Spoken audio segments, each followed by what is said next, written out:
চিনেন আলী রে? চিনেন? কে চিনেন আলী? চিনেন আলী?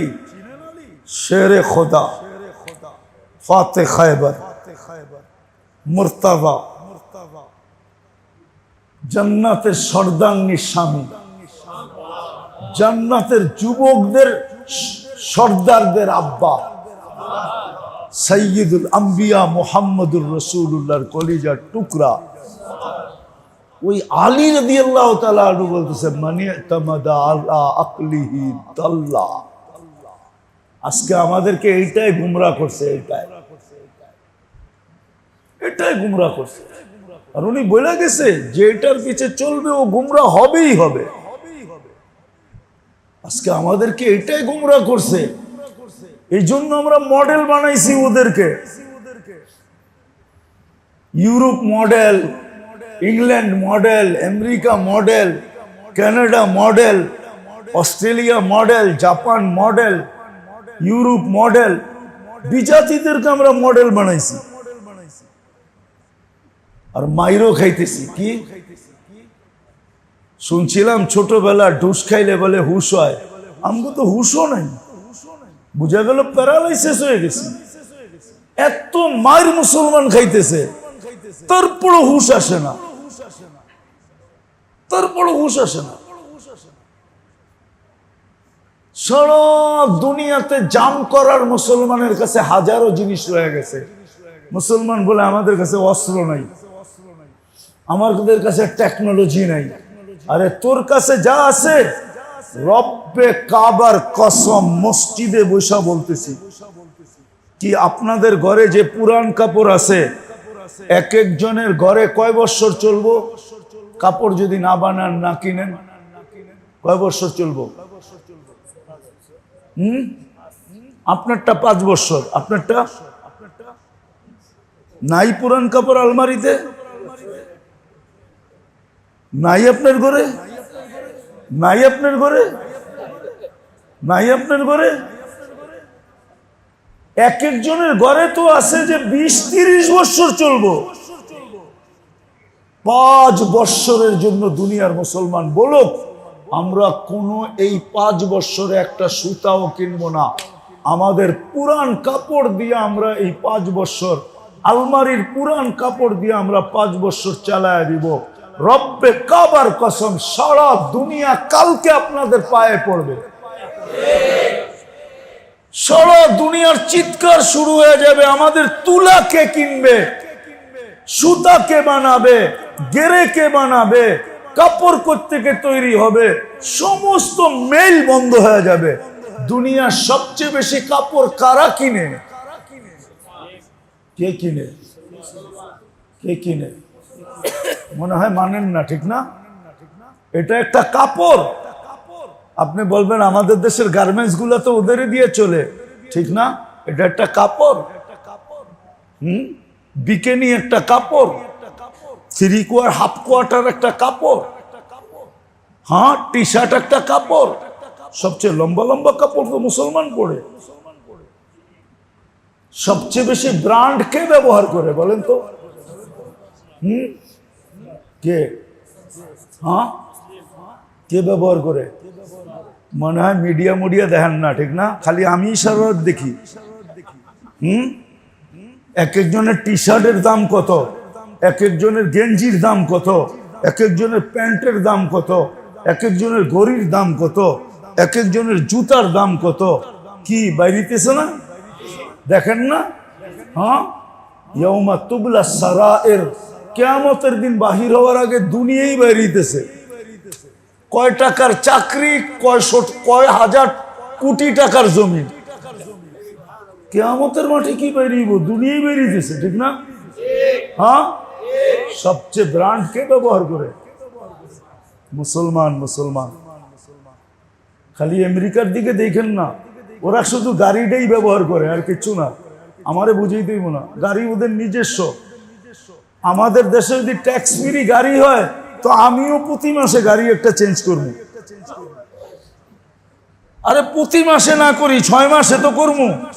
6 মাসে না করি, বছরে তো করবই করবো। কেননা করিয়ে গাড়ির যে দাম দেখাইলাম, ওই 3টা গাড়ি কেনার টাকা আমার কার্ডের ভিতরে ছিল। আমি ইচ্ছা করলে 5 করে কিনতে পারতাম, কিন্তু আনবো কেমনে? এত বড় লাগেজ তো প্লেনে উঠাইতে দিব না, নাইলে 3টা কিনা নিয়ে আইতাম। 12 মডেলের গাড়ি, মাত্র দাম বাংলাদেশের 3 লাখ টাকা। কত? হুন্ডাই কোম্পানির। সারাদিন আমারে ঘুরানোর পরে জিজ্ঞেসি কয় টাকা দাম? 3 লাখ। কস কি? দেই 5 করে আমারে দিয়া দে। নিবেন কেমনে?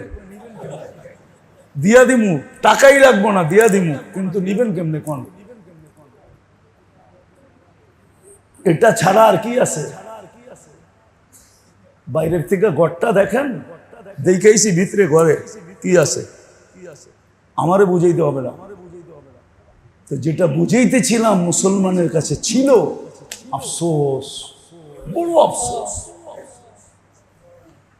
মুসলমানের লক্ষ্যবস্তু ছিল নিজেদের ভিতরে ইসলামের রং ফুটানো, গ্রাম ছড়ানো, নিজেকে উম্মত হিসাবে আল্লাহর সামনে দাঁড় করানো, যে আমি উম্মতে মুহাম্মদ, উম্মতে মুহাম্মদী।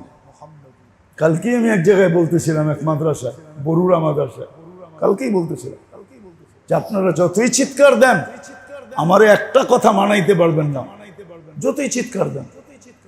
কেননা পারস্যের যে সম্রাট ছিল, সে পাঠাইছে তার দূতকে, গোয়েন্দাকে, গোয়েন্দার চিফ যে তাকে পাঠাইছে, যার সাথে পায়রা উঠি না কেন? কি পায়রা উঠি না কেন? 1 লাখ পাঠাইলি দেখি 1.5 লাখ শেষ। কেননা খালেদ রাদিয়াল্লাহু তাআলা তো 60 জন নিয়ে 60,000 সাফা করে দিছে। পায়রা উঠি না কেন? তো গোয়েন্দা চিফ একটা 2টা শব্দ লেখা পাঠাইছে, তো লেখছে পারবানা হুম ফিন নাহারি ফারসান, হুম ফিন নাহারি ফারসান, সারাদিন গোড়ার উপরে থাকে, অফিল লাইলি রোহবান, সারা রাত্র মুসল্লার উপরে থাকে, তুমি পায়রা উঠবে না না না না না। শব্দ কয়টা? কয়টা? হুম ফিন নাহারি ফারসান, সারাদিন গোড়ার উপরে থাকে, অফিল লাইলি রোহবান, সারা রাত্র মুসল্লার উপরে থাকে। বিদায় তুমি পায়রা উঠবা না, পায়রা উঠবো না। তুমি তো সারা দিনেরটা দেখো, তুমি বলতেছো যুদ্ধকে যুদ্ধ দিয়ে পরাস্ত করব, তুমি তো এটা দেখতেছো রাত্রের জায়নামাজ তো দেখো না,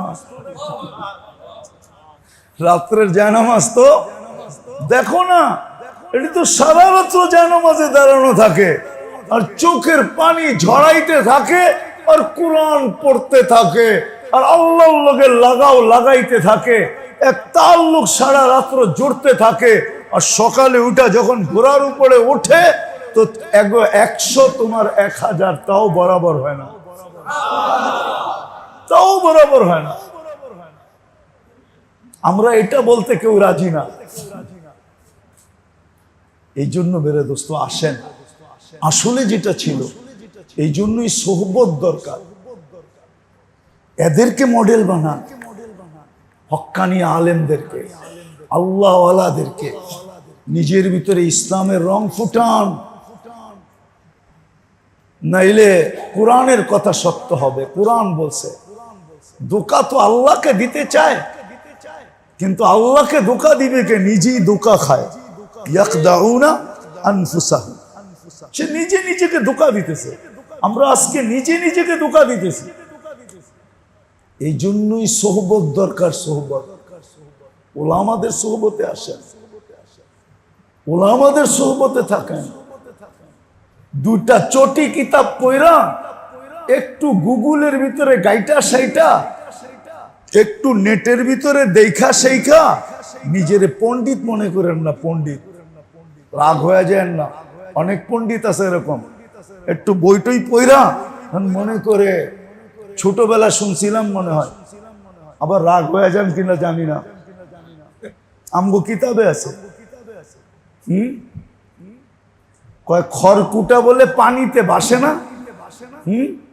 কাছে তো দেখবেন গ্রাম দেশে ওইটার ভিতরে মশা বসে, একটু বৈষয়ও বোন করে উপরে উঠা যায়, ফাইটারের মতো উপরে উঠে। আর কি কি বলতে বলতে ওঠে জানেন? ওই তো আরেকটার কাছে যায়, কয় এই তো বেটা বঙ্গোপসাগরে জাহাজ চালায় এলাম মাত্র।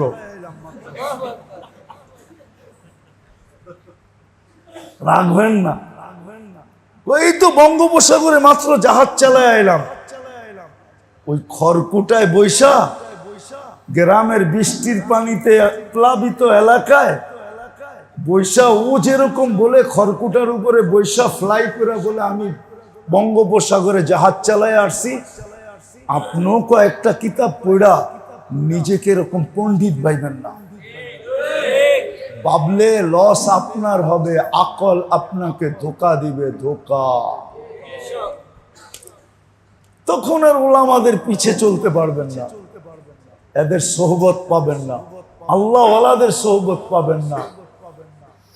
তখন আপনি চাবেন যে আমি এদেরকে কানে ধরে ঘুরামো। আমি কি কম বুঝি? আমি কি কম জানি? আমি কি লেখাপড়া কম করছি? আমি বিরোধিতার জন্য বলি না। আমাদেরকে অনেকে বলে হুজুর বুখারী শরীফ তো আমিও পড়ছি, বলে না? না বলে না? হ্যাঁ, বুখারী শরীফ বলে না? না মনে হয় বলে না। রাগ হয়ে গেলেন? বুখারী শরীফে পড়া দেখছি, আমি বুখারী শরীফ পড়ছি, বুখারী শরীফে লেখা আছে। ওরে যদি বুখারী শরীফ আইনা দিয়া দেই 2 জিল, আমার বিশ্বাস হয় মাথায় উঠাইতে পারবো না। অরিজিনাল 2 ভলিউম যদি আইনা দেই তোর উঠাইতে একটু কষ্ট হইব, কেননা 2 ভলিউমের ওয়েটই তো আছে 8 কেজির মতো, যেটা অরিজিনাল আরবিতে লেখা। আর যদি পড়তে দেই পর এক লাইন পর, আরবিতে পর 1 লাইন তর্জমা কর কইরা, তাইলে তো খবর আছে। কি রাগ হয় না? এই জন্য শেষ কথা এটাই, আসেন হক্কানি আলেম ওলামা আল্লাহ ওয়ালাদের সোহবতে থাকি, নিজেকে পণ্ডিত মনে না করি, এদেরকে মডেল বানান, নিজের ভিতরে ইসলামকে চমকান, ইসলামের ঘ্রাণ এবং কালারকে চমকান, উম্মত হিসাবে নিজেকে দাঁড় করান। ইনশাআল্লাহ চলে যাবেন দুনিয়ার থেকে হাসতে হাসতে যাবে। আপনার হাসি হয়তো দুনিয়ায় দেখবে না, কিন্তু আপনি হাসবেন, এটাই সত্য। আপনি হাসবেন, এটাই সত্য। কেউ দেখুক আর না দেখুক, আপনি হাসবেন। বলেন না মাঝে মাঝে মনে মনে তো অনেক হাসলাম, কথাটা শুনে মনে মনে বলেন না? আচ্ছা, আপনার হাসিটা কেউ দেখছে? হ্যাঁ, হাসতে হইলে তো দেখাইতে হইব, ঠিক না? আপনি মনে মনে কেমনে হাসলেন? এটা যদি সত্য হয়, এটা যদি গ্রামারের শব্দ হয়, আর এটা যদি বাংলা গ্রামারে থাইকা থাকে, তাহলে আমার তো সত্য, আপনি মরে যাবেন কিন্তু হাসতে হাসতে মরবেন, দুনিয়া দেখুক আর না দেখুক। ইনশাআল্লাহ হক্কানি আলেমদের সোহবতে থাকবেন তো পাক্কা? আল্লাহ ওয়ালাদের সোহবতে যান, তালাশ করেন, একদিন জমিন খালি হয়ে যাবে, খোদার কসম খালি হয়ে যাবে। আমি তো মনে হয় ওই সময় চোখে দেখতেছি, একদিন জমিন খালি হয়ে যাবে, অচিরেই খালি হয়ে যাবে। আল্লাহ হয়তো ঝাড়ু দিয়া এক ঝাড়ুতে কয়েকশো উঠায় ফেলবে, জমিন খালি হয়ে যাবে, আফসোস করবে। এদের সাথে যাদের সম্পর্ক ছিল, কিয়ামতের দিন যখন দেখবেন তো আপনার আফসোস হবে। হাদিসে আছে ইয়াতাহাসসার আহলুল জান্নাহ, জান্নাতীরও আফসোস করবে, আপনার আফসোস হবে। এই জন্য এখন আছে, এদের সাথে সম্পর্ক জোড়েন, এদের সোহবত থাকেন, এদের থেকে শিখেন, এদেরকে মডেল বানান। কি মডেল বানায় রাখছেন আপনি বিজাতিকে? ইউরোপে মডেল বানায় চলতেছেন। হ্যাঁ, চইলা কতটুকু উপরে উঠবেন? আমরা তো ঘুরে ঘুরে দেখা আসি কতটুকু উপরে উঠছে, কতটুকু উপরে উঠছে, এটা তো আমরা চোখে দেখে আসি। নাইলে আমাদের থেকে পানি পড়া রাখে কেন? আমি তো মাঝে মাঝে হাসতে হাসতে বলি, মিয়া পানি পড়ার আমেরিকা এটা মিলে কেমনে? সারা দুনিয়া তো এখানে পানি পড়ান, এইখানে পানি নিতে আসে, আপনি আমার থেকে পানি পড়া রাখতে চান, এটা মিলে কেমনে? আমি তো মিলাইতে পারি না। ক্যানাডা আর পানি পড়া, ওইখানেও পানি পড়া চলে আমাদের, ওইখানেও বোতল লইয়া আয়, ওইখানেও কয় হুজুর একটু ফু দিয়া দেন। আমরা জানি, রাগ হয় না, কিন্তু ওইখানেও চলে, ইংল্যান্ডও চলে, ইউরোপও চলে, দুনিয়ার যেখানে যাই ওইখানেই চলে। ওদিন আসতেছিলাম কোরিয়ায়, শেষ দিন শনিবার দিন ছিলাম আমি, রবিবারে আমার সকালে ফ্লাইট ছিল। তা এক ছেলে কোরিয়ান বড় ফ্যাক্টরিতে চাকরি করে, তো মালিকের কাছে বলছে, তো বলতেছে তোর ওস্তাদরে আমার ফ্যাক্টরিতে একটু নিয়ে আয় না, একটু দেখা, একটু দোয়া দিয়া যাইব আমারে। ও দোয়া বোঝে। সকালে আমারে নিয়ে গেছে, 5-6 গাড়ি আইসা গেছি, একটু ঘোরাঘেরা দেখছি। ওটা ফ্যাক্টরি হলো যে দেওয়ালের ভিতরে, আগে দেওয়াল ভাঙ্গা পাইপ ঢুকাইতে হইতো, এখন দেওয়াল বাঁধতে হয় না, একটা নতুন ড্রিল বাহির হয়েছে। যত বড় পাইপ ঢুকাইবেন, ড্রিল করবেন, ছিদ্র হয়ে যাবে, পাইপ ঢুকাইয়া দিবেন, ওই মেশিন বানায়। আমি বুঝলাম যে আমাকে ফু এখানেও চলে, নাইলে ও কেন লয়ে যাবে কোরিয়ান?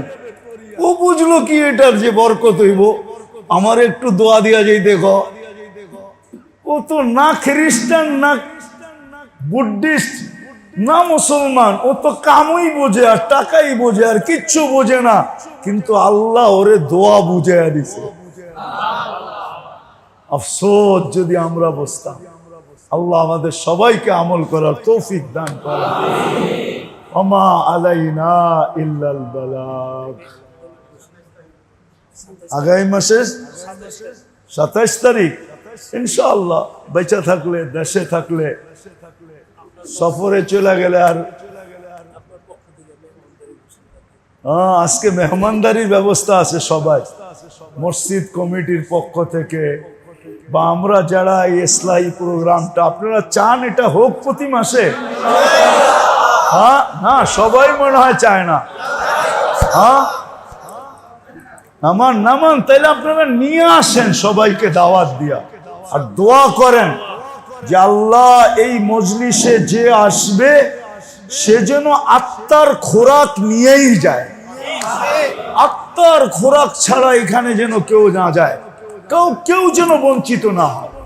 আল্লাহ যেন এইটাকে কবুল করে নেয়, কবুল। আল্লাহুম্মা লাকাল হামদ কামা ইয়ানবাগি লিজালালি ওয়াজহিক ওয়া আযীমি সুলতানিক, ইয়া হান্নান ইয়া মান্নান ইয়া জাওয়াদ ইয়া কারীম ইয়া আল্লাহ। আয় আল্লাহ, আয় আল্লাহ, বেশি কিছু চাবো না, আপনি এই মজমাটাকে কবুল করেন, এই আয়োজনটাকে কবুল করেন, এই মসজিদটাকে কবুল করেন, এর কমিটিদেরকে কবুল করেন, এই এলাকাটাকে কবুল করেন, এলাকার মানুষগুলাকে কবুল করেন। আল্লাহ আমাদের ইসলাহি প্রোগ্রামটা ওরকম বানায় দেন, ওরকম কবুলিয়ত নসিব করেন, যেরকম কবুলিয়ত আপনি অতীত ইতিহাসের পাতায় পাই, বহুত ইসলাহি মাহফিলকে আপনি কবুল করছেন। আল্লাহ এক কিতাবে তো পাইছি,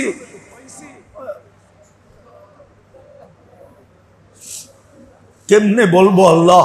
বাইজিদ বুস্তামি রহমতুল্লাহ আলাইহির ইসলাহি মজলিসের সামনে দিয়া নাকি এক কুকুর যাস্ত আর আসতো, বাইজিদ বুস্তামি রহমতুল্লাহ আলাইহির নজরে পড়তো।